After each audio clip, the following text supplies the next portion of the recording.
welcome to the series premiere of My Space with Malcolm. That's right, the very first episode. You are in on the ground floor, and I'm so excited to have you with us today. My first interview is with Olumide Gbenro. Olumide is a dreamer, an entrepreneur, and an influencer.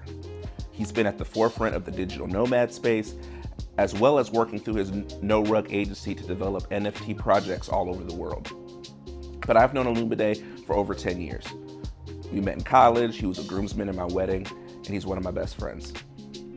I'm excited to share his journey of being born overseas, coming over to America and having to learn a whole new culture, and then finding his way in the digital space. Take a listen to this interview with Olumide.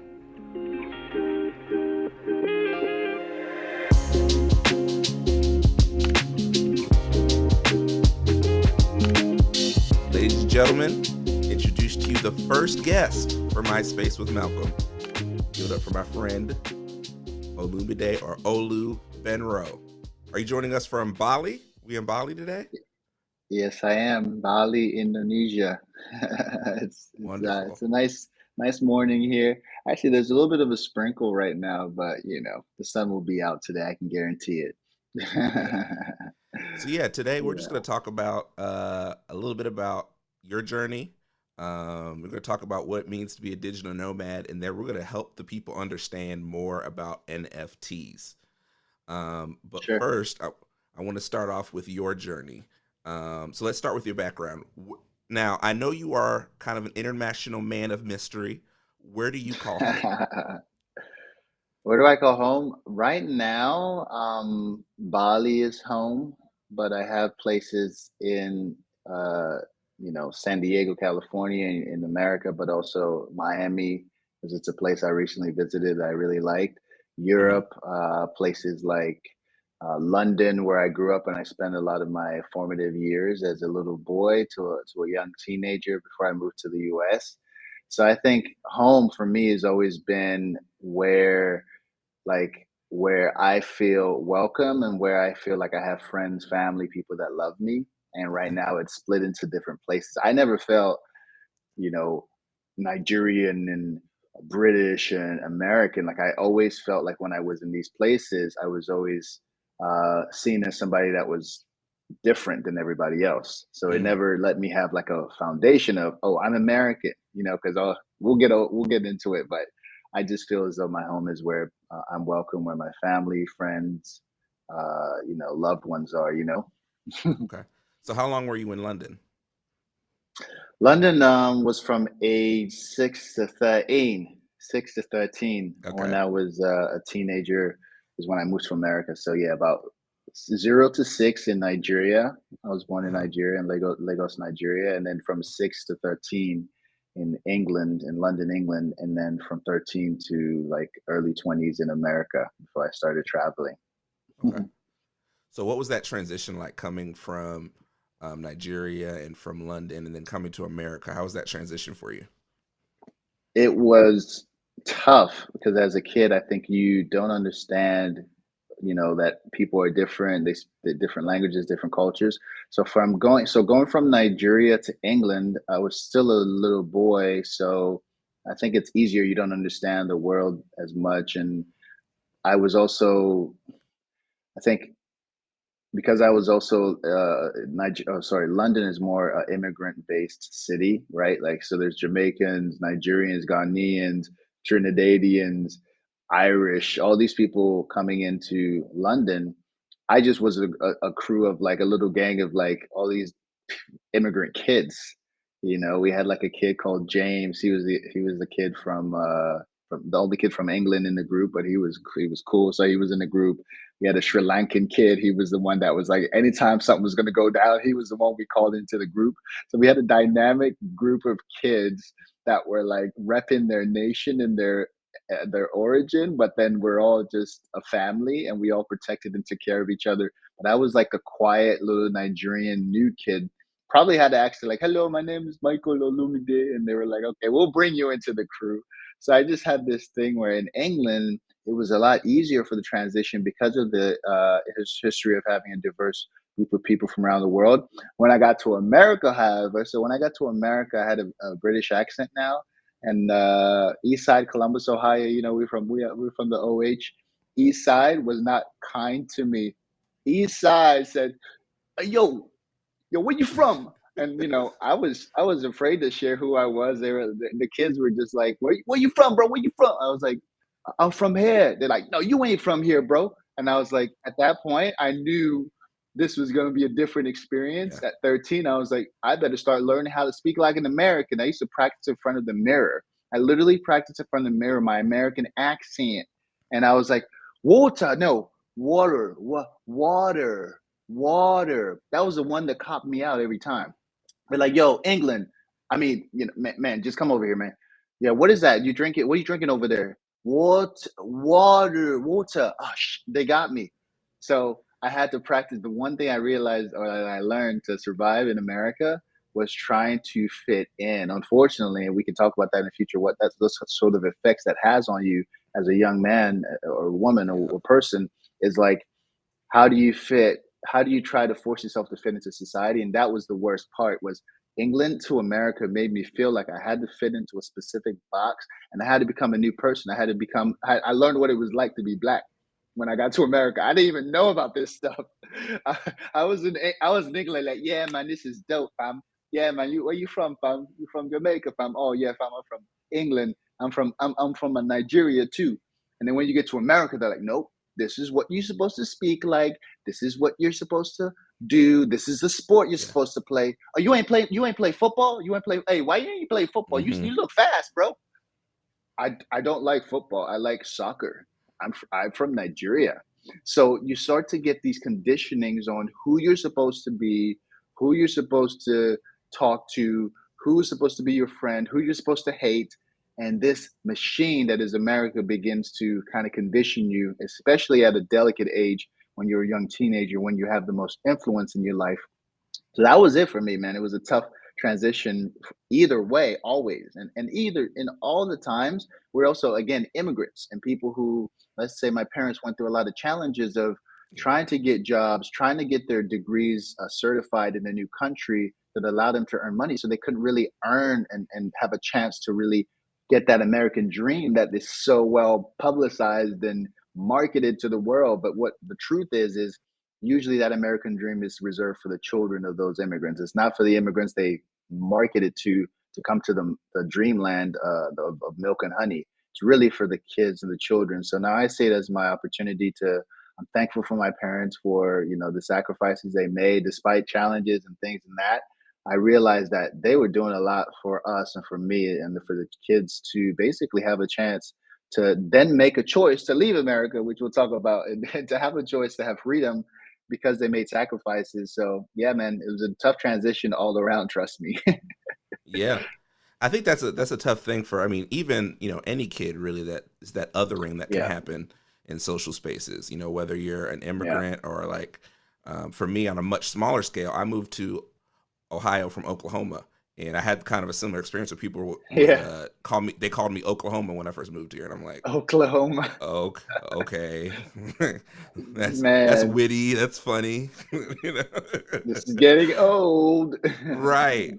And so it's That's that funny. happens so often. So Yeah, how do you think that affected you going growing up through school? I know obviously you come home and you have yeah. Nigerian parents who I'm sure Mhm. really hold on to their own culture identity, but you're still kind of going through your own discovering your Yeah, identity and doing that yeah. in a brand new place with brand new people. Yeah, I was very confused. Like I go Mm, home and I grew up in a traditional like Pentecostal Nigerian Christian family, no R-rated movies. So I'd go yeah. home, I'd go to school, and my schoolmates would be like, yo, Mike, because my name's Olumide, but funny enough, I used to take on the identity of let me Europeanize my name or let me call Yeah. myself Michael to fit in. So if I reference myself as Mike, this is what people called me. That's what you used to call me 10 years ago, right? Right. Things have changed. So in Yeah. school, I'd go to school and people would say, "Hey, Mike, yo, we going to this movie. Do you want to come through, man?" I'd be like, "What rating is this movie? Is it R rated? You say?" Uh-huh. Even when I turned 16 or 17, I believe that's the R rating. I went home one day and I told my dad, I was like, "Yeah, Dad, I wanna go to see a movie." He said, "What rating is it?" I was like, I don't know. He's like, you don't know, you don't go. Wow. So there was a juxtaposition of culture, of expectations, high Yeah. expectations of doing well, being a good person, staying away from things that are perceived as bad in the culture in which we were now embedded, and Yeah. the life of trying to have my own friends and trying to blend in the culture and actually try to have experiences. So there was a stark difference. I mean, I definitely am not afraid to say I was over sheltered, over protected growing up, man, because Yeah. I didn't see anything. I literally, and I always share my story. I see it as more of a story of empowerment and growth. And I don't want anyone to ever think that now I regret it or I'm angry. I'm doing work on this, but I was just a kid that stayed in the basement. I went to track practice when during Hmm. spring of the season, the spring season, and every other season when I wasn't playing sports, I literally went to school and I went to the basement, and that was it. Mm. I didn't grow up with friends because I was over sheltered, overprotected, and but that's what my parents knew. You know that's all they Yeah. knew in this new world, new scary American world where people were getting killed and they had guns and there was violence compared to other countries we'd lived in. And for me, yeah, that was the experience of going to school and having friends versus going home and you are in Nigeria. It's a funny joke in these Right. comedians like, when you Yeah. go in this house, it is Nigeria. We're not in Right. America. That's how I felt. It felt as if there was a sheriff in town. It was usually my Yeah. dad and this cultural reinforcement that I Yeah. knew I better stick by the line. So I tell you what, man, it was extremely tough at the time growing up because I didn't feel like I had an outlet to express myself and to be my Mm. true self. I thought everything was wrong. I didn't want to talk to girls at school because I was like, oh no, this is bad. I just was very quiet. In high school, I didn't talk to anybody. This is up to age 16, 17. I didn't have Wow. friends. I didn't have people that I could, say I could rely on or connect with. It was just me. And then, went to church, went to Bible study, just played that role without having an expression of who I truly was. And Mm. I always say the truth and put it how it is. This was a very tough time in my teenage years, and now I look back, I'm thankful because it saved me from a lot of different things actually. But at the same time, I see it as like, you know what, like you had that experience. Now, as you grow older, you have a chance to change it and really experience life more. Yeah, I think that's it's a couple different things that I think that a lot of people experiences, especially Mhm. coming from a family of immigrants. They're used to having kind of that Mhm. closed community where you're surrounded by Absolutely. people that you grew up with, family Hmm. members, and Yeah. so when you come to a brand new country, it's like okay, it's hard to you want your child to grow and get assimilated and learn the culture, but at the same Exactly. time, when they come home, you're like, all right, we're closing this thing back down again. Yeah, yeah, it's confusing. It's like you want me to like go and get a good education and learn the culture and try to talk to these kids, network, make friends with teachers and stuff. But like I'm also being told that like half of this stuff is not good. Like stay away from Yeah, this, don't talk to this, yeah, and it's a tough situation. I think a lot of people experience. Like you said, you probably going from Oklahoma to Ohio was probably like, what's up with the culture here? Like, don't people respect yeah, their elders over here? Because I know in the yeah. South and other parts of America, people are very conserved and respectful in certain ways, and then you get to Hmm. Ohio and people are just wilding over there. Yeah. Right. I mean, you I know? I grew up I grew up on the East Coast, spent a lot of time in New Okay. Jersey and New York where it's like a Oh, melting nice. pot. You have a little Yep. bit of everybody there. So I was used Exactly. to that. And then I came to Ohio and it is not the same uh in Delaware, Ohio. You walk around and you're like, Delaware. "Whoa, You're like, okay. where's everybody at? right, right, exactly." That's so funny. So fast forward a little bit. We're going to fast forward Hmm. to where we met, which Sure. was at Ohio University. If I Hmm. remember correctly, we met on a links visit Yeah. before we had officially signed on. I think it was you, another friend of ours. Shout out to Chris Rush. Oh We yeah. met at the Hmm. college visit, and we ended up staying friends Hmm. throughout Yeah. all 4 years. Yeah, Um, that was crazy. I think so we formed our band of brothers quickly. I mean, when I met you, I was just it was just a easy connection, feeling like I met a yeah, brother, someone who understood me instantly. We met at Ohio University, the classic party school. Funny enough, I went to that school because I wanted to party and get away from all this conservatism Uh-huh. and, you know, sleeping in the going to the basement and not having friends. And that was a wild time where I thought I was coming in just to get lit, and but I still held on to those. Funny enough, those values. And then when I met you in the beginning, I did. When I met you, I was like, man, this is so cool. I can actually have a friend that also has similar values and makes me feel like, Yeah. you know what, like everything's gonna be okay. And yeah, that was a summer enrichment program where they basically brought all the the brown and black kids together that were Yeah. supposed to be gifted and talented, and we basically spent a whole summer hanging out. And you know what? I'm gonna get emotional, bro. That was when I felt like, oh my god, I have a friend. Like I felt Yeah. like I finally had people I could relate to, and that was when it started. It was the first time I felt like I had a friend. It was you. It was Chris was a cool dude. It was Bryson Powers, another guy Yeah. from Pittsburgh. And I mean, I'm getting emotional because it's the first time, man, that I felt like, wow, okay, thank God high school's over. I'm in college. I don't have to talk to my parents anymore. But most Yeah. importantly, I feel like I have friends. You know what I mean? And I Yeah. think that's a big deal and big moment in a young man's life when you finally feel like you have other men, other males or guys that you can relate to and talk to about anything. And Yeah. yeah, man, that those were the days, man. We did everything, man. We got out in the world and just had fun. And I felt like the Yeah. first time in my life I had fun and I had friends. And so thank you for that, man. And just warming up to me and I was like, wow, the world can be a better place now, you know? Yeah. I mean, it's good. Like, I think we all had that struggle in college. Like, we're all, we're all trying to find ourselves in some degree. Yeah, So we're testing absolutely. our boundaries. What can I, I'm on my own for the first time. What can I get away with? What can I do? Yeah. And you can kind of get lost in that. But when you do, I mean, Yeah. the same feeling you had about, our relationship was the same feeling I had. Is that I had somebody that we shared similar values. If we're gonna go out, I know that I could trust him. Hmm. And hopefully you felt the same way about me. Like we're not Absolutely. gonna get in trouble. We're not gonna get crazy. If Absolutely. something goes down, we got each other's back. So that Yep. was really important for me in college because there were times it was dark and hard because I was not Mhm. about that super party life, like just going Yeah. out every weekend. Like we have fun, but Yeah. just being a guy who grew up in a pastor's house, there's just some stuff Yeah. we didn't do. And Yeah. so we went out places. We had a good time. We went to Club Evo. We went to Theta Chi parties. We went to all We were kind of different sneaking to all things. sorts of places. Like, Right. should we try this one? Yeah, should we try door number two? Door number two. Yeah, it looks okay. It looks like we can get in. It looks like we can get in. All right, let's go. Let's get in. Let's get in. I remember those days. I remember So those days. yeah, I mean, it's important to find that community because that Absolutely. makes any transition, any process a whole lot easier. So Hmm. so when you came to OU, if I remember correctly, you Hmm. were originally looking into physical therapy, right? Yeah, I was doing physical therapy, and then I switched over to like pre med. My parents, Mm-hmm. trying to be a doctor for my parents and stuff. Mm-hmm. But no, Yep. I basically switched over to exercise physiology. But then I was taking classes as if I was going to take the MCAT and be a doctor. I don't know, man. It Right. was it was a time where you just do what you feel like you're supposed to do.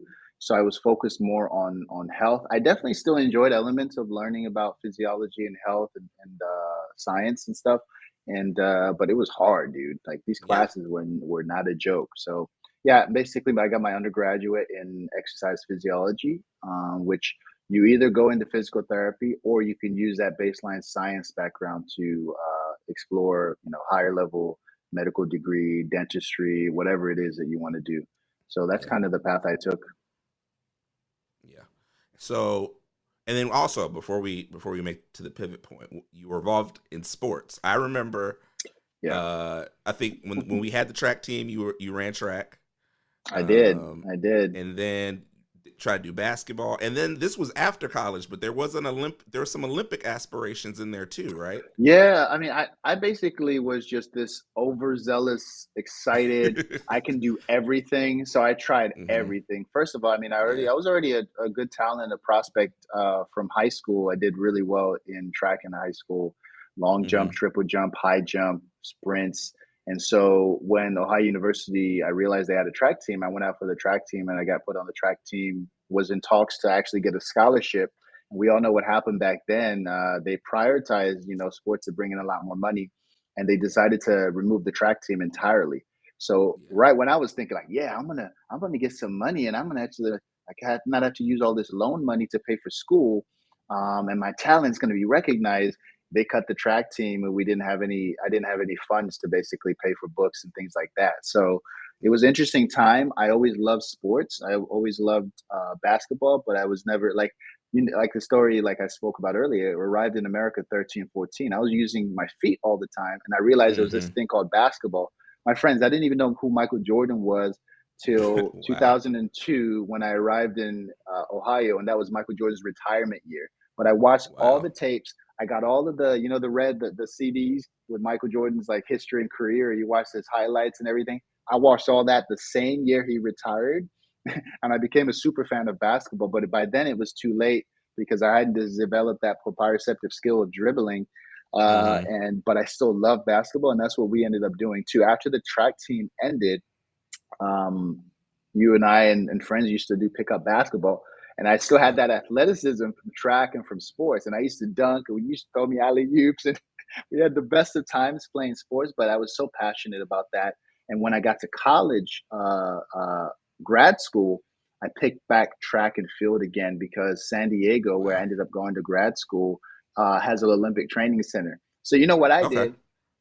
I contacted one of the trainers and one of the athletes. He basically was an athlete, Olympic athlete, and he was also offering training. And he was basically teaching me different disciplines because I wanted to do the decathlon. Let me show you how Wow. ambitious I was, but also how strategic I was. Being Mm-hmm. born in Nigeria and having Nigerian citizenship, the only way in my head I figured out I could make the Olympics was to be in a discipline that I could represent Nigeria for that would be Yeah. easier. What did I pick? Yep. The decathlon. Ain't nobody in Nigeria doing the decathlon. The decathlon has, if anyone doesn't know the decathlon, there's 10 events. It's a long jump, shot put, discus, high jump, 1600 meters, 100 meters, 110-meter hurdles, 400-meter dash, javelin, all this crazy stuff. And 3 or 4 of them I'd never done before. So I said, I'm in San Diego for grad school. Why don't I become an Olympian while I'm in a grueling school for 8 to 10 hours a day? And I have to wake up at 6 a.m. every day. Let me add trying to be an Olympian to that. And by the way, also be a content creator because I was documenting Road to Rio at the time. It was the Rio Olympics Yep. 2016. So I was Yep. I basically remember. making videos while in grad school full time, trying to keep up these grades. And Wow. by the way, I graduated with a 3.6, who the F cares, whatever. But I had a 3.6, 3.7, crazy grades, amazing grades, follow the system while trying to achieve this dream of just, I think in the long term, when I think about it now, it was actually just a whole history and life of trying to be recognized, my friends. Like I was Mm. going back on thinking about it now. I did so much because I just want somebody to love me for what I was Wow. doing because I didn't feel like I had that love. Like I didn't feel like I had it from my father. I didn't feel like I had it growing up. I didn't have friends. I didn't show love. So I basically, now that I think of it, just to basically make the bridge of connection, because that's what I love to do, is just tell these stories and bring truth to help free people in their mind. Is I wanted to be the best student to please my parents. Then I wanted to be an Olympian to like please my country or my heritage or people that Mm. look like me. But I Yeah. realized in the long run I was doing it because I didn't feel good enough. But in the long in that moment in time, it still had some achieve. It still had some good cool things. And basically, I ended up training at the Olympic Training Center for over almost a year in San Diego, Wow. or training in general. I didn't go every day, but I had a trainer there. I was learning. The most difficult thing for me was the javelin, or sorry, Mm-hmm. the shot, the pole vault, where you hold the pole, Okay. you run, and you jump Yep. over this thing with a pole in your hand, right?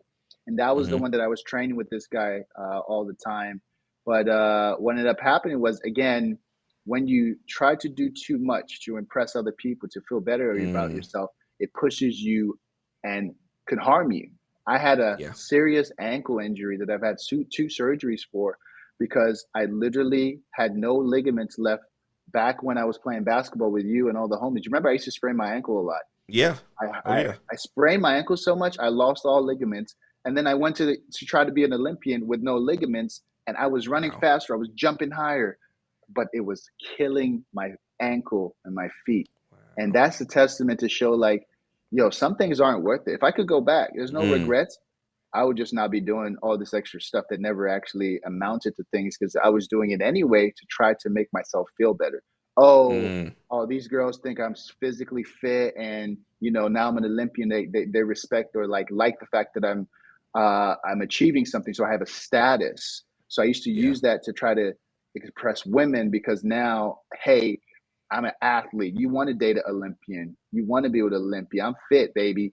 And so all those Yeah. things I was doing, and this shit was working. You know what I'm saying? I'm not gonna lie, it was working. But that positive reinforcement eventually ended because those relationships never lasted. Those things that I used to do never fulfilled me, and I felt Mm, like the whole time, like the lesson God, the universe was teaching me, like, yo, you need to work on you to bring your true self to the world.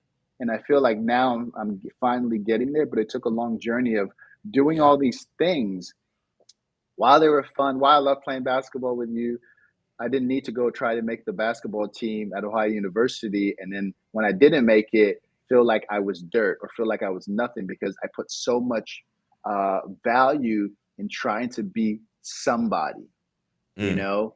Because I remember, I don't know, I think you were there. Like we went to the tryouts for the basketball for the Ohio University basketball team, and I was like dunking a little bit, and I was like, yeah, this is cool. But deep down inside, also, I knew I wouldn't make it because it wasn't my purpose. Just like yeah. being an Olympian wasn't my purpose. I realized even being an Olympian, I would have probably made the Nigerian team if I was healthy.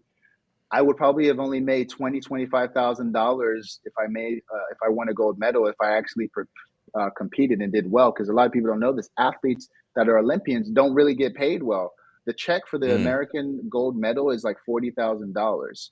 yeah. So, and then for other countries who aren't as developed too, you don't seem to get a lot of money. You have to get endorsements. You're hustling. It's like the Yep. old story of a minor league baseball or even like people who play hockey and stuff like that in certain leagues. Soccer. I have friends that are professional basketball players and they make $65,000 a year. Fam, Mhm. you could also work somewhere else and make Yeah. $65,000 a year. So what is your what is your purpose and why are you doing this? Is what I'm getting down to with these statements. And I've been Yeah. talking for 10 minutes now, but my thing is, why are you doing what you're doing?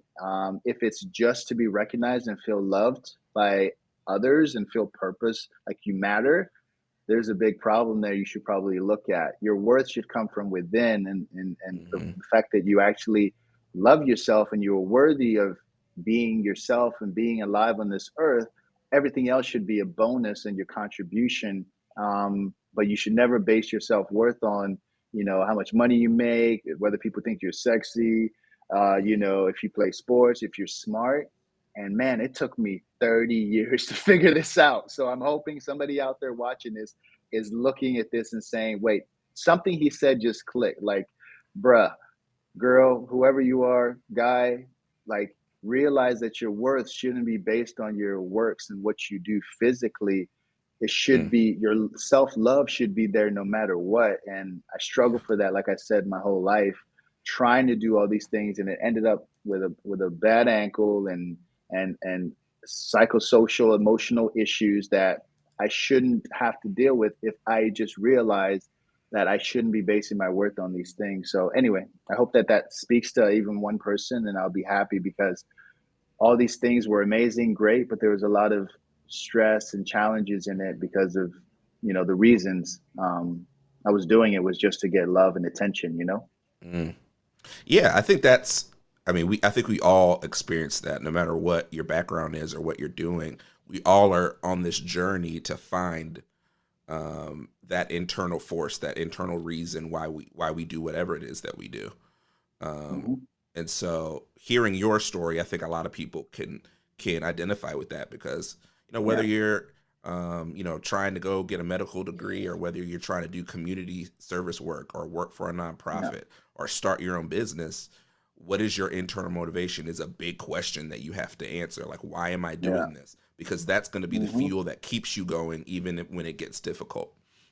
Yeah, So, absolutely. so for you, you talked about the injuries, or the injury that really had developed over time. But what do you think was the Hmm. pivot point for you, where you kind of started, maybe not fully, but started to move along toward the path that you're on now?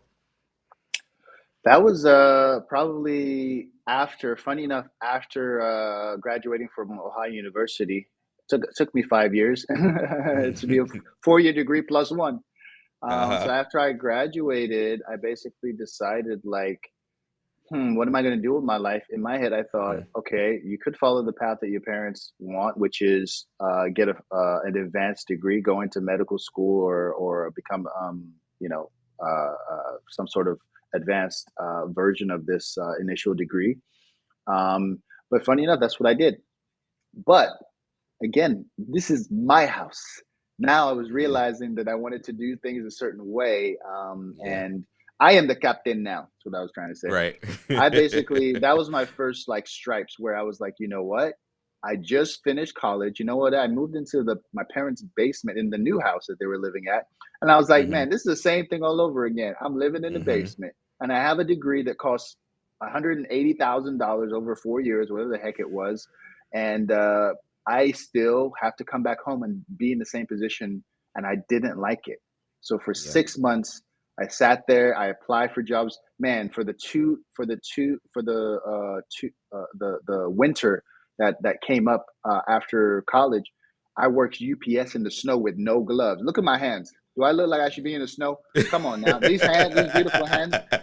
Man, my hands froze like this. I went home like this, like why? But UPS was paying good that winter. You know what I'm saying? They gave Yeah. an extra bonus. So I was out Uh-huh. there UPSing. But then when that ended, I didn't have an opportunity to get jobs because, as you all know, with the college system, it's not how they advertise. It's not quite as easy to get Hmm. a job. In other countries, apart Oh from yeah. America, they guarantee you get a job. First, you get a Hmm. free education, like places in Europe, you get a free education, and you basically also get a guaranteed job because they're like, yo, we'll give you a job. Like, job, you can have a job, but Yeah. we know how it is in America and how we came out of school. For me, at least for me in Hmm. my experience, it was near impossible to get a job with just an exercise physiology degree because they expected Hmm. us to turn ourselves into personal trainers, but then you had to Right. go into the gym and get a certification. So the system was all messed up. And I went Yep. home and I said, you know what? I can't do this anymore.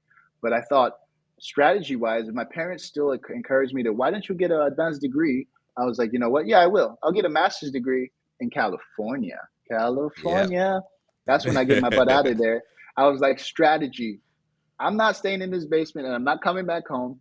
Let's go further Hmm. away. Let's go to Cali. So I applied for grad school in California in for basically public health, to be Hmm. a public health scientist, research Hmm. scientist, behavioral scientist, where you basically help communities improve their health. Certain communities have certain incidences of diseases, not genetically. That's all BS, by the way, because of Hmm. behavior and what we Right. eat and our mental health state and how what we allow into our environment, where we live. So I decided to focus on that. And I did that for 3 years. The degree was 2 years. I did three, baby, plus one. But in Wow. this case, I actually ended up picking up two master's degrees because, again, overachiever, wanting significance, wanting to be the top of my class, and basically tell everybody else, yeah, you guys, you did one master's, I did two, and then every time in my subconscious, here's what I was doing, and I realize it now. I was just extending my timeline to figure out Yeah. what I needed to do to have freedom. I wanted Yep. freedom, not just in my mind, but in my life. So I said, every single time when I look back now, I extended to an extra year, not just because I wanted to flex on everybody or say I had two master's degrees. That's definitely part of the ego that I formed during that time. But I also was buying time to figure out, like, what is life really about? Like, do I really just want to be a professor, in California and like be this Hmm. dude that just drives his nice Lexus and then like has a mortgage? Like, I just knew, to me, no offense, it wasn't the fit for me. Yeah. Lexus and mortgages are cool, and owning homes, getting a home is cool. But for me, I yearned to have some level of freedom that didn't uh, require me to work a 9 to 5 or to be set in Mm. one place constantly under the influence of an institution or somebody else telling me what I had to do or what I signed up for. So that was the switch for me, bro. When I went to California, and of course, I just played the game a little bit, went to school, got my good GPA, played the role, signed the docs, And Hmm. 3 years later, when I graduated, I had a choice, and this was I would say the point that actually definitely put me in a position of break point or elevate and deal with the consequences, which was I had a chance to do a PhD after my master's degree at San Diego State University at another Hmm. prominent university in California. This was basically, if I played along, this would have been a full ride to a PhD professor tenure, Wow. research scholar, this and that. And I went to even Uganda at the time to do HIV research that was fully funded by the US government. They Wow. paid for everything, gave us a little extra change. And I said, listen, I'm in this system. I could have, and it works for some people. And I think it's beautiful. Play the game, get the scholarship, do this thing, do that thing. And for me, though, when I got that offer, my goodness, I felt so much repulsion to think that this would be my life. Like I would be, trust me, I would have swagged it out. I would have been a prominent professor. Like I'd be out there, you know what I'm saying, in the communities and stuff. I'll be making videos, clapping my hands, whatever it takes, baby. But I knew if I went that route, it would have been the easy route. I wanted a life of freedom. So what did I do? I said no to the PhD, to the full ride, to the acclaim, to the money. I probably would have been making over $100,000 easily within a few years, and even more depending on the research funding I could bring into this university. But I said, you know what? Nah, I don't need the money and the cushy job and the easy kind of path.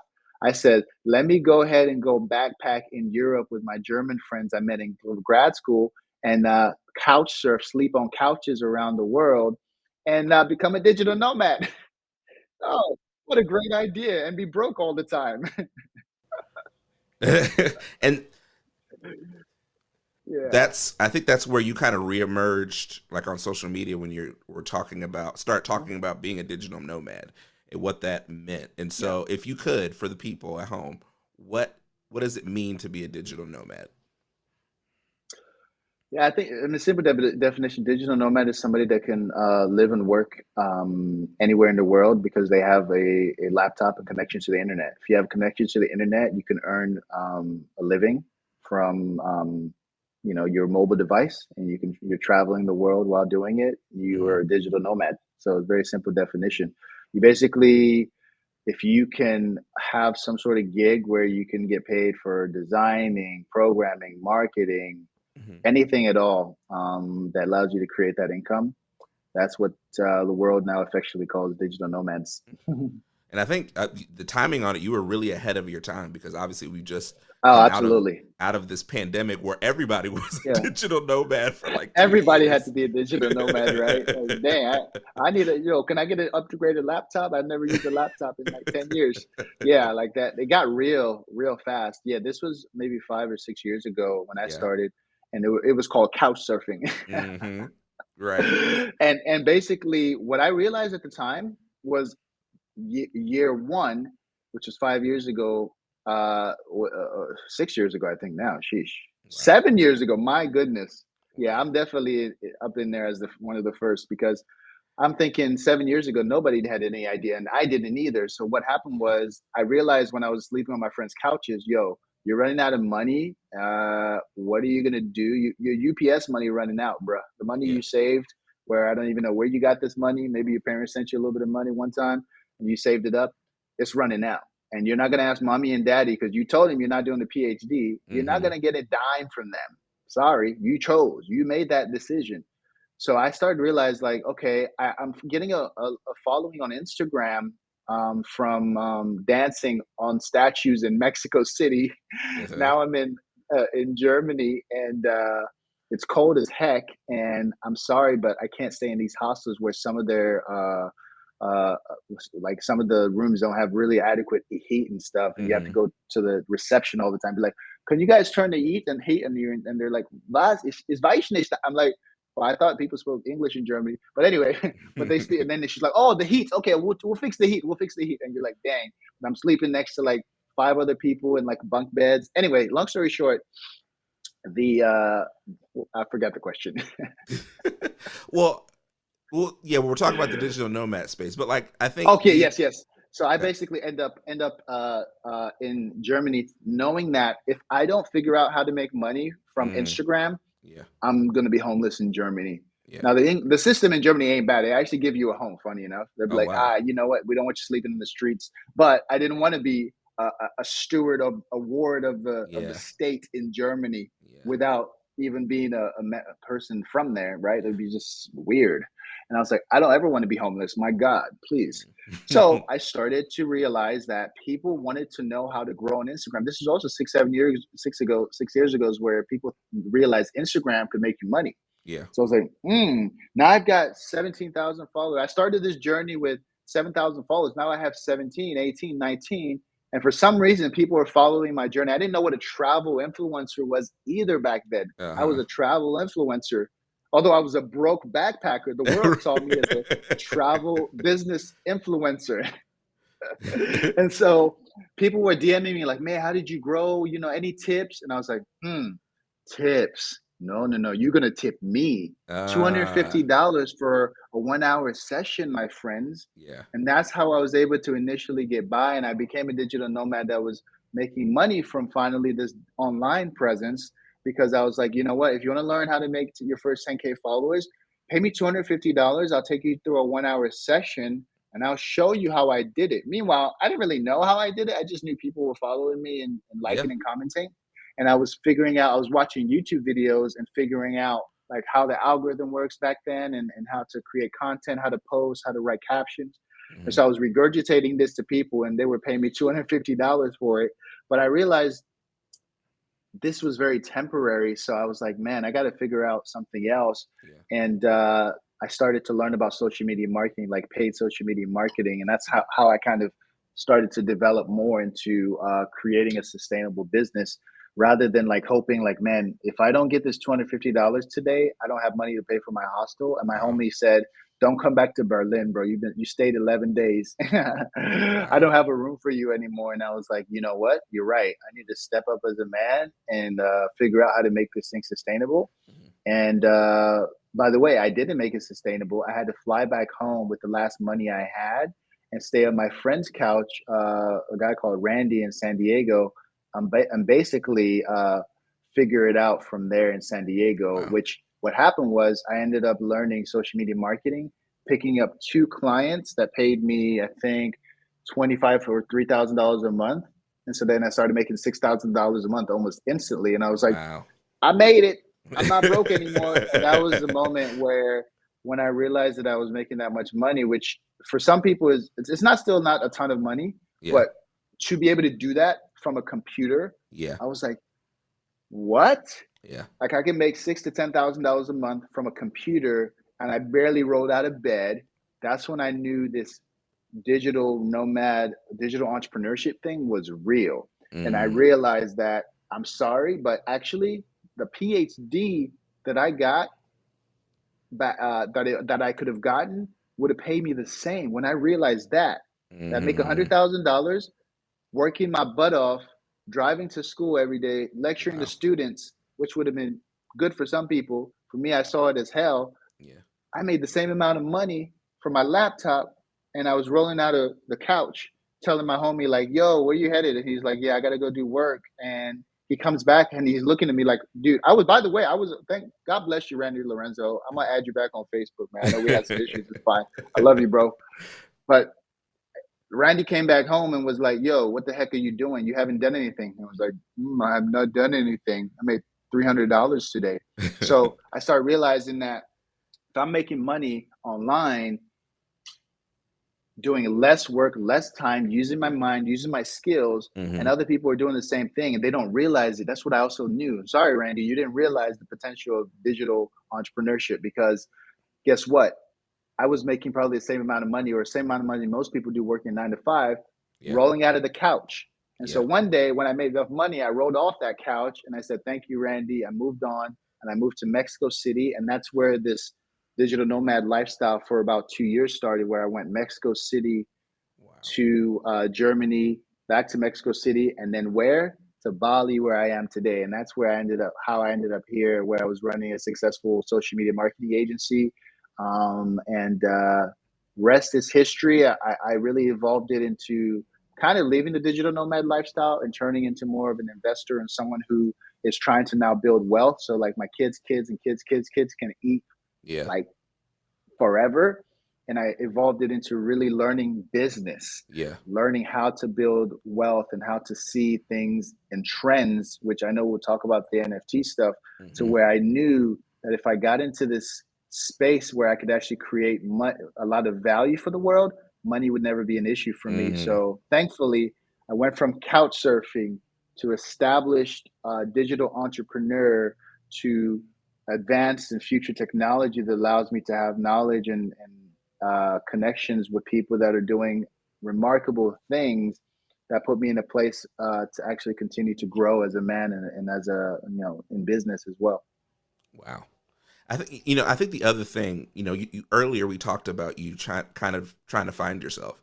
And I think one thing that stuck Mhm. out to me on your journey, particularly watching it on social media, is that I didn't feel like anything you were doing was not authentic to you. Like, Yeah, yeah, first thing that I exactly. remember is that we were at OU. If there's something on your mind that you wanted to do, like you would just do it and figure it out. Like Yeah, I remember in school, this might have been, I don't know if this was over summer break or it might have been the year after I graduated. You're like, hey, I'm going on a mission trip to Honduras. yeah. Honduras, yeah. And I was like, do you have money for that? And you're like, nah, but I'll figure it out. And Nah, then sure enough, yeah, you found a way to get exactly, there and you found a way to get exactly. back. And Yeah, I think one. Yeah, go ahead. I think all of these things that you're doing and telling your story, I think you're Mhm. finding yourself, but it's always been organic and authentic to who you are. Even the traveling, even the Yeah. hustling that you had to do, all of those Mhm. things, I've never felt like it was too far off from your brand as a person and from your Yeah. personality as a person. And I think that's when you think about how did you get 17. I mean, even the dancing videos, like you used to do that at OU before we were really doing that on social media. You used to do that Right. at I was OU. making a video Yeah. every day, and I put it on YouTube, and it got 17 views. Uh-huh. Every day I made a dance video. You remember that? Yeah. Man, And now everybody is doing dancing consistency. videos. That's basically what Right. TikTok Now is. It's just everybody on TikTok. I was too early for it's TikTok, too y'all. I early. was too early. Sometimes you're too early, but it's okay. Yeah, yeah, so exactly. so what brought you particularly to Bali? I know you're kind of settled in Bali now. That's Yeah, kind of your home base. Bali. I mean, when I think I had a couple friends that were here that they always post iconic. That's what brings everybody here. The Yeah. exact photo of somebody with a coconut by the Mm-hmm. beach. You're like, I want that life. Yeah. But I didn't just say I want that life. I said I'm gonna get that life in the next 2 to 3 months. And so Mm. I knew that there were people here, a network of digital entrepreneurs, digital nomads who basically had figured something out. And I asked them, and I asked a few people. It's a friend from Germany. I said, "Yo, but how are you doing this?" She's like, "I just left. I left Germany and came here." I'm like, "But okay, but back up. What Mm-hmm. did you do before? Like, what is it?" She's like, "Well, okay, well, yeah, well, I do logos. Like, I make logos." I was like, "Oh, yeah, Mm-hmm. yeah, you're making logos when you're not at the beach, so you Right. can live here." Right. Now I get it. Well, I have a marketing agency. I just made 6K this month. It's coming another 6K next month. Yeah, I think I'm gonna make my way over, but I was still scared, fam. Yeah. Like I was still like, what if I go there and I lose these two clients that Marissa gave? Basically, my friend Marissa. Shout out to you, Marissa, if you're watching this. Now, I don't want to always tell people's last name. Maybe they don't want it, but anyway, Marissa. Uh-huh. Shout out to you. Marissa helped me secure my first two clients, Uh-huh. and basically, when I had that money from the clients and I knew it was going to come in at least for 3 months because I signed up for a 3 month minimum contract. Okay. Always sign minimum contract. Yep. I knew that I had 3 months to also figure it out. But when I Mm-hmm. told my friend, he was like, yeah, don't worry about it. You'll be fine. I was like, really? Like, what if I lose my clients? He's like, well, you got 3 months. Just come through. Literally, if you figure it out, if you don't figure out, you can leave. But when I showed up, everything worked out. Yeah. By the way, again, it's never about like trying to be perfect and like Yeah. I did it right. Guess what? I lost those two clients, and I was like, 3 months into Bali, I was like, man, I'm depressed. I have no Uh-huh. friends. I'm new here, and now I have no money or nothing coming in. And by the way, I was partying a lot and spending all that money, $18,000. That's another story of like what I told you guys earlier about learning to put yourself in a position of loving yourself so Yeah. you don't have to injure your ankle, lose a bunch of money, Mm. have bad relationships.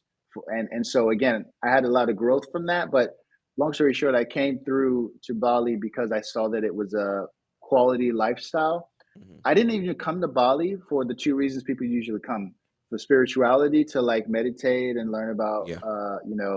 all this stuff in spirituality in Ubud and in this spiritual center here. And I didn't come to Bali because I needed money. Like I was trying to, get a $200 a month apartment. Hmm. I came to Bali because I saw it as a place where I could basically have a freedom of doing what I want when I want, and Mm. I would have a chance to connect and meet friends who also had the similar mindset. So I came here for that, and yeah, it's been an amazing 3 years. Hmm. First 2 years was basically focused on my social media marketing agency, and I also had a PR agency, Hmm. and then I switched over to NFTs and crypto and things like that. Hmm. All right, so let's talk about these NFTs. Um, Mhm. give us as basic as you can. What is an NFT? Sure, sure.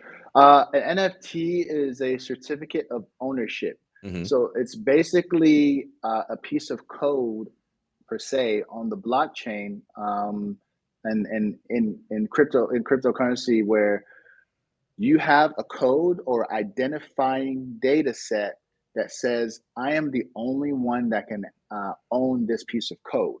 Mm. So I'm breaking it down more technically because I think it's also very important, because Yeah.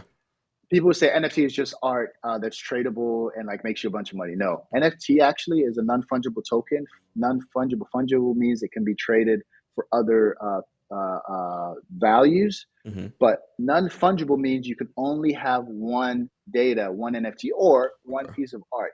So Okay. if I own this one piece of art and this one NFT, because it's on the blockchain, and a basic explanation of blockchain is you have a cement block and you put it down, you put another cement block on top, another one on top. You can never change this cement block, which is my identifying cement block. Hmm. You can never basically switch, and no one can own this cement block or this part of the blockchain. So an Mm. NFT is that piece of code that was layered at some point in time, and there's Hmm. other things, another code on top that basically shows you that I own this block or I own this non-fungible token. Hmm. So long story short, it's a certificate of ownership, meaning that if I own this piece of art or this code that is behind the art, that is the actual underlining foundation of the art, Hmm. no one can say that, oh, that's my piece of art. Like everybody knows Picasso paintings have been cloned and fabricated and faked and been Right. sold for millions of dollars because people couldn't tell that it was the original piece of art. Right. Now, on the blockchain, the most common way of NFTs being traded is art. Why? Because if I have a piece of art that is an NFT, I own it and it shows on my account, and nobody else can own it because it basically is tagged to that specific piece of code. Mm. That's the brilliance in NFTs, where if you own something nobody else can own, the value goes up. Why is fine art so valuable? Right. Because I have the one of one Picasso and Hmm. you never gonna own it. And I paid $1.2 million. If you want it, you gotta pay 1.5. And historically, art has been the store of value and wealth for generations. That's the one thing that doesn't change. Gas prices go up, Yeah. and gas prices go crazy, and sometimes you have no gas and there's no value in certain assets. Well, art has always, throughout history, been a store of wealth. And the wealthiest families in the world, what do they own apart from real estate? Art. And Mm. so now, in the world of NFTs, everybody has a chance to own a piece of art that has value and that in the future may have increased value. Now, it's a bubble in a way. A lot of Hmm. people get scammed. A lot of projects drop NFT collections of 10,000 different looking apes, Board Ape Yacht Club, that people who got there first because they understood that this was really cool technology, they are now the OGs that own these 10,000 pieces of art. Wow. And those pieces of art are worth upwards of $100,000 each for this actual ape. Wow. You've probably seen a Board Ape Yep. Yacht Club. And Hmm. so, in a way, it's a way of storing value and showing that a single owner owns something. Hmm. But in another way, it's a way of collecting art and data, and then now it's like music, poetry, Mm-hmm. contracts. The basic premise is that if you own this, no one else can own it, and it's verifiable proof on the blockchain where I can Yeah. go look up that block and say, hey, this person actually owns this. That's what gives it value. Okay. So in the case of a piece of art, say you brought an NFT Mhm. of this piece of art. So does that mean that you can then reproduce it and like put it up in your house or something like that? Can Yeah, you you can. uh-huh. Yeah, you could basically print it at the shop, at the store. You Uh-huh. can put it on your wall, and you can even have a little QR code or the actual address where it's stored Okay. on the blockchain, or the address that represents the ownership. You Mm-hmm. can actually put it on the art as well to show that it's actually verifiable. So I think the main area that people are really using NFTs, as I said, is art, but is also in an area of generative art that is, like I said, animals and Mm-hmm. apes and cats. And people are basically the biggest area that NFTs that we should probably talk about then as well is the fact that it is based on communities. Mm. Communities who have similar values basically say, okay, I want to start a private club of investors and entrepreneurs and call it Bored Ape Yacht Club, and everyone that owns this has access to something other people don't. Mm-hmm. So with NFTs, you also have two primary areas, not just the art, but the utilities.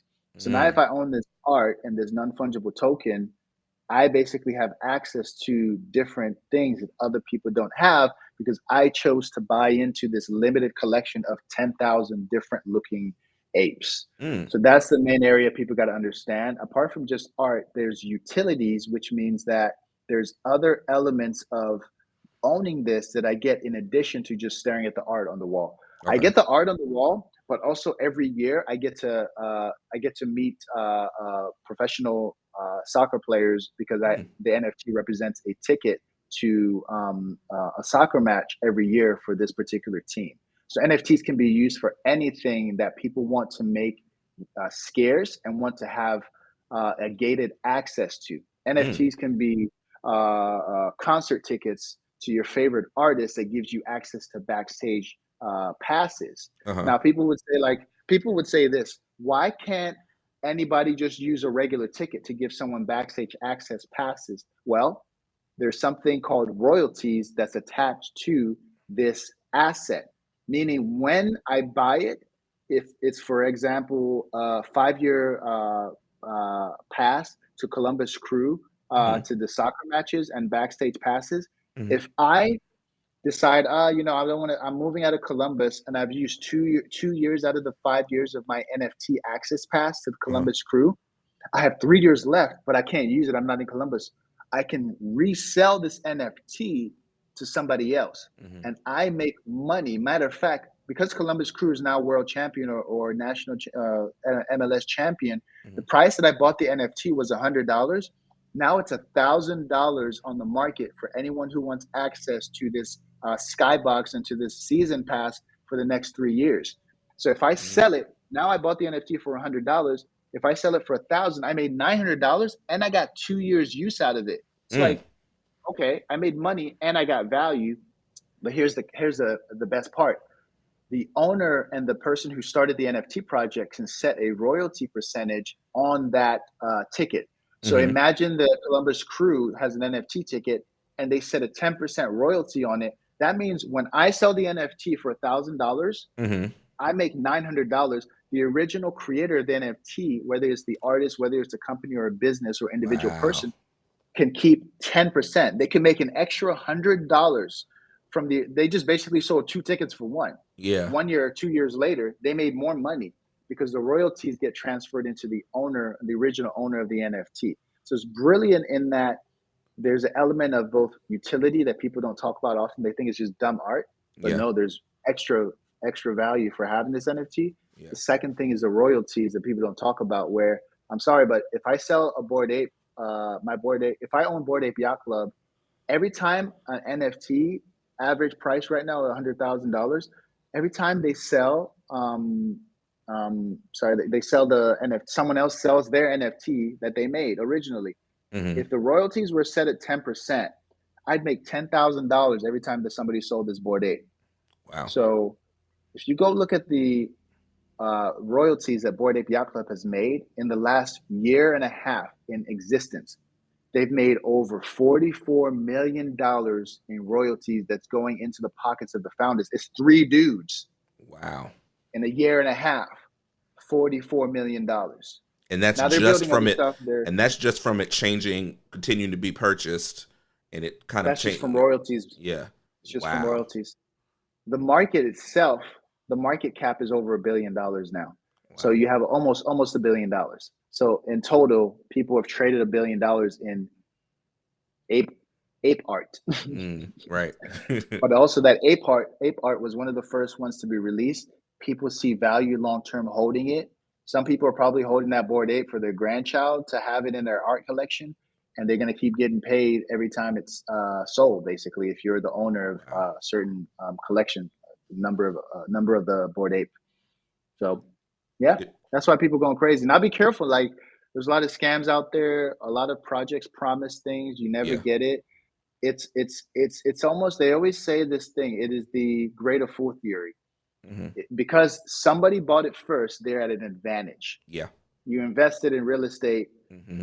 in Bali in 1985, and it cost you $100 to buy this piece of land. Now that piece of land is worth 100,000 20 years later, right? I got there first. Now you want it. Pay me what I want.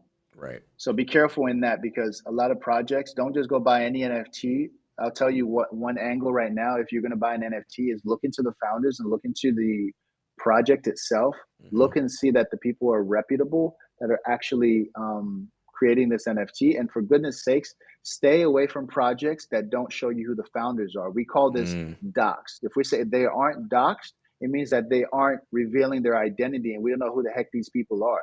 Yeah. That means that when they mint their NFT, which means when you go buy the NFT the first time, when they mint the NFT, and when you mint their NFT for $1,000 and it goes into their private wallets, where again, because it's a blockchain, because the NFT, it's a string of code that identifies their account, not a name, not an identity. That's what Hmm. makes crypto so amazing. I can do anything I want and nobody knows who the heck I am. I have privacy in my own wealth and sovereignty. The Hmm. downside of that is that if you buy an NFT for $1,000 and the founders aren't showing you who they are, they don't have a LinkedIn, Twitter, you don't see their face. Yeah. They just run away with $16 million, or the worst case of the NFT scam was $70 million. Some kid, 22-year-old kid, created really cool graphics, marketed it really well, and when the project dropped, the art wasn't what he showed in the preview of this really cool video that looked super like Wow. digital, Sony, Disney like. Hmm. This kid made $70 million. No one knows what he looks like. He said, bye bye. That's the problem with the NFT space as well. You Yeah. don't know who you're dealing with. You also don't know their execution and their promises. And it's a challenge to basically find the right projects and the right art and the right person to invest in, so you know you're not screwed in the future, so that you can actually get the money's worth and the value of these NFTs go up. Yeah.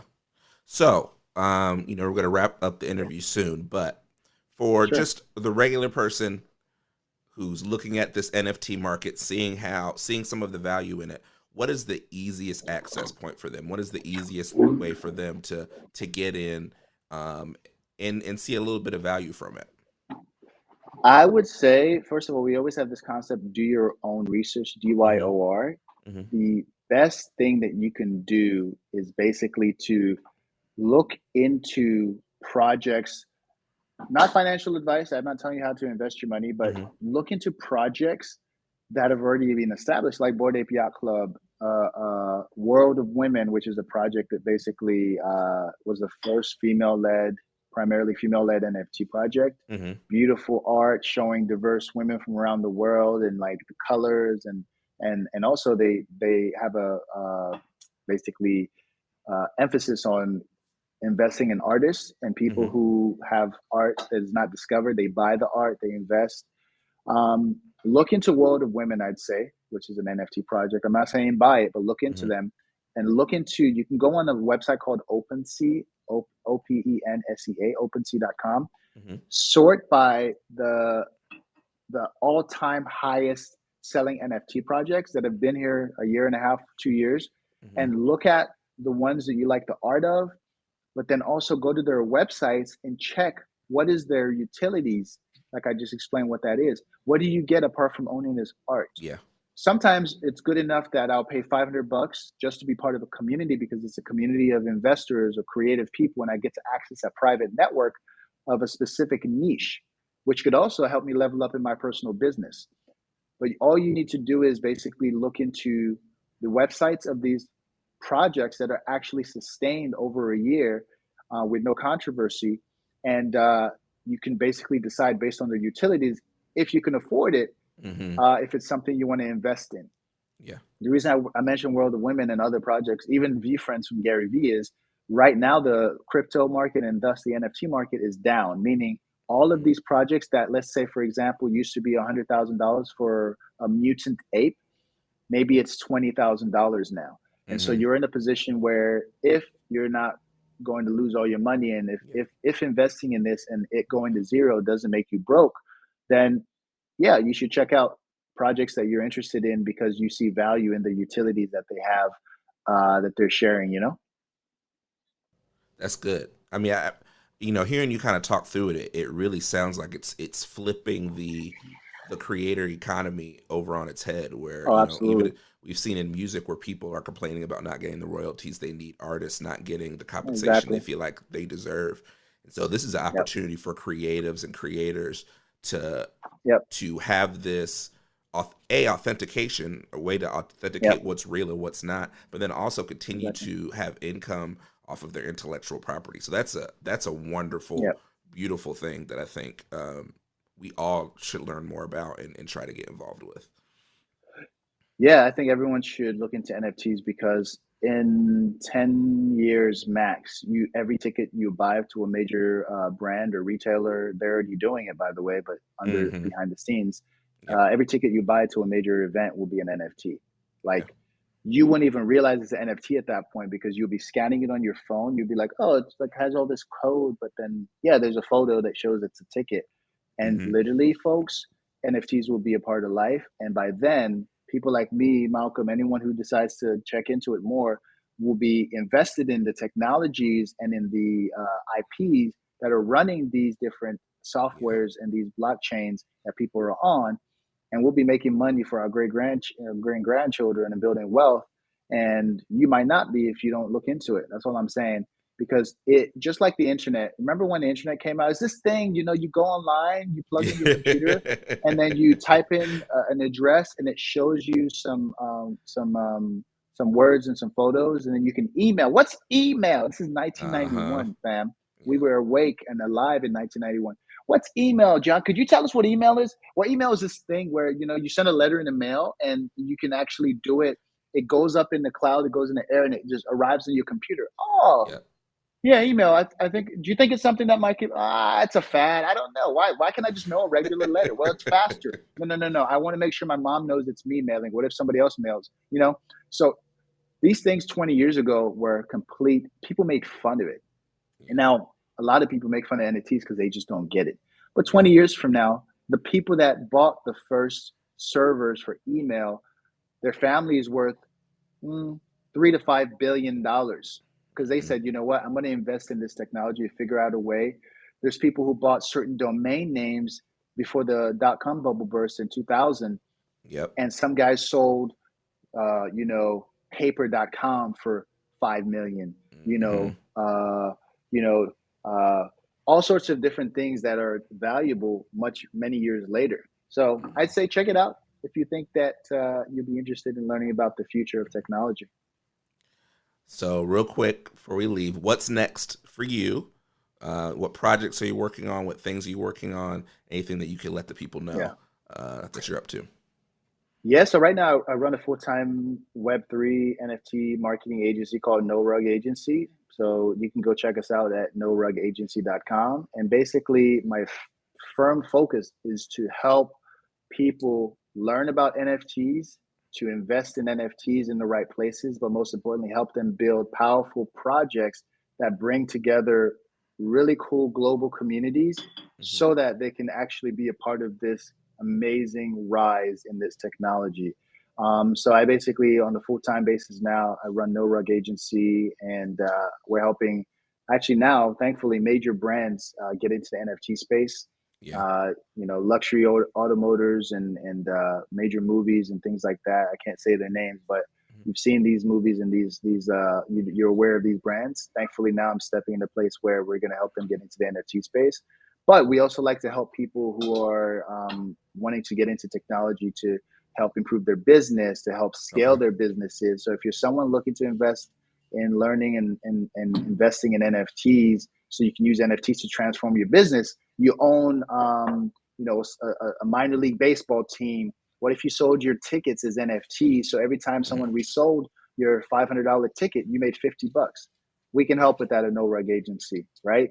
If you're in real estate and you want to start selling access to Airbnbs, and if you want to even sell your real estate properties as NFTs to a Mm. billionaire crypto investor in Dubai that wants to buy a property in California for $1.2 million, and all he has to do is click a button of the NFT, which is a artistic photo that represents the home that you're trying to sell as an Mm-hmm. NFT. We can help with that as well. So that's what we do. I do full time, but also I'm helping people invest in real estate in Bali as well on the side right now. So if you're looking to invest in high ROI producing real estate in Bali, where you can build a home for $300,000 to $400,000, and in 3 years or 4 years you make that money back and you're rich forever, Hmm. because people are going to keep coming to Bali, then you let me know as well. Awesome. So how do you like people to connect with you? How can people connect with you if they want to learn more or just follow you on your journey? So you can go, all my socials are Olumide_Gbenro. So you can basically go to my Instagram, my Twitter. It's the same, Olumide Gbenro. If you Google me, you'll find me. You'll see me on YouTube as well. So just type my name, and I'm sure you can put it in the show notes.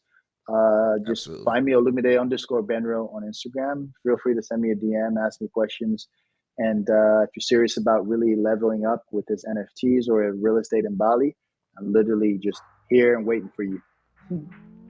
Awesome. Well, thank you, Olu, for joining us, the first guest on My Space with Malcolm. Excited about this conversation, and hopefully some people can really take and learn from this.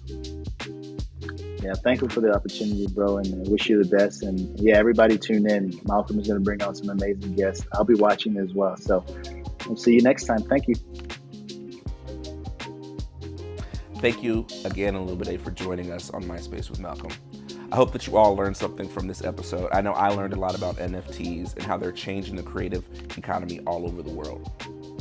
Real quick before we leave, I would love for you to check out my company, Urban Arts Digital. That's the company that produces this show as well as other shows, including Let's Talk About It, that I host with my wife, Micah, and the Elusive Dream podcast with Dr. Corey Little Edwards and Pastor Rich Johnson. You can check us out at urbanartsdigital.com. You can see more about my show, their shows, and some other content that we have coming on the way. You can also follow us on social media at Urban Arts Digital on Facebook and Instagram, and at Urban Arts DIG on Twitter. You can follow me on Instagram and Twitter as well at Malcolm DOT Media. That's Malcolm DOT Media on Instagram and Twitter. Well, that's it. Thank you guys for joining us for My Space with Malcolm. We'll see you all next time.